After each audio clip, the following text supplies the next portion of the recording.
Que veut Paul Kagame? C'est l'une des grandes questions autour du conflit en cours dans l'est de la RDC. Le dirigeant rwandais dément être derrière les rebelles du M23, même si les experts de l'ONU notamment accusent le Rwanda de les soutenir. Pour les chercheurs et observateurs du conflit, une des principales volontés du Rwanda est de se défendre contre une haine des Tutsis, une idéologie qui serait de plus en plus répandue. Le régime de Kigali, c'est un régime sécuritaire. Et c'est un régime sécuritaire qui est basé uniquement sur un fondement clair, c'est que plus jamais le Rwanda ne connaît ce qu'ils ont connu en 1994. Pour Kigali, cette idéologie des FDLR est en train de se répandre dans les autres groupes armés. Effectivement, quand vous entendez parler effectivement des autres groupes armés, qui sont relayés aussi par les hommes politiques congolais, la stigmatisation des Rwandais, puis quand on dit Rwandais, ça ne veut pas dire les Hutus rwandais, ça veut dire de manière très claire les Tutsis qui sont concernés quand on parle que vous êtes Rwandais.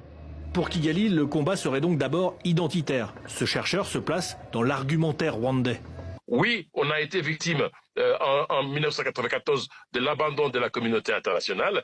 Il est impossible que nous, Tutsis, qu'on puisse essayer de fermer les yeux par rapport à ce qui se passe dans les pays voisins.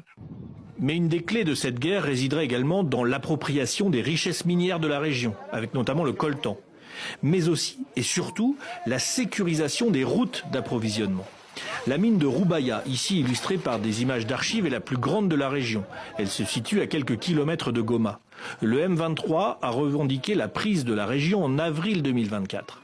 Selon un groupe d'experts de l'ONU, au moins 120 tonnes par mois ont depuis été exportées vers le Rwanda. Cela représente un gain mensuel pour la coalition AFC M23 de 800 000 $ par mois.